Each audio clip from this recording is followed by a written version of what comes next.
শুনতেছেন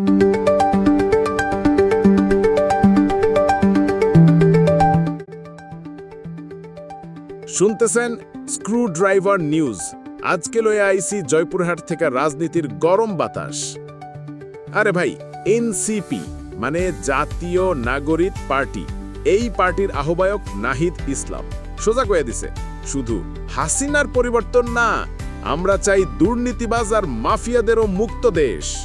এইটা তিনি কইছেন জয়পুরহাট শহীদ ডক্টর আবুল কাশেম ময়দানে জুলাই পদযাত্রার এক সমাবেশে।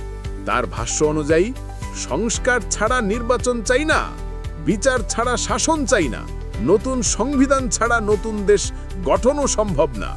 নাহিদ কইতাছে, আমরা যেমন এক দফা দাবি কইছিলাম, তেমনি এই ৩ আগস্ট শহীদ মিনারে আমরা ঘোষণা করুম নতুন ইশতেহার।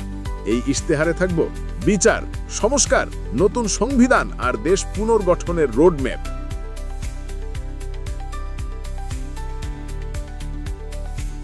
সমাবেশে সভাপতিত্ব করছিল ফিরোজ আলমগীর, উত্তর থেকে আসছিল শারজিস আলম, দক্ষিণ থেকে হাসনাত আবদুল্লাহ, আর আসিল তাসনিম জারা, মনিরা শারমিন, ওমর আলী বাবুর মতো নেতৃবৃন্দু। সবার মূল কথা একটাই, এই দেশে এখন দরকার বড় ধরনের পরিবর্তন। সুতরাং ভাইসাব, স্ক্রু ড্রাইভার তো ঘুইরা ঘুইরা খবর লইয়া আইতাছে, তারে কেউ আটকাইতে পারবে না। নাহিদ ভাই যদি সত্যিই পারে দেশ গড়তে, তাইলে আমরাও বলবো, হাসিনা খালেদা বুঝি না তথাকথিত রাজনীতি। সত্যের পথে যে থাকবো, দুর্নীতিমুক্ত দেশ যে গড়বার পারবো, আর যে সংস্কার করব, তাগর লগেই আমরা আছি। এনসিপি যদি কোনো খারাপ কাম করে, তাদের বিরুদ্ধেও কথা কমি, কথা ফাইনাল।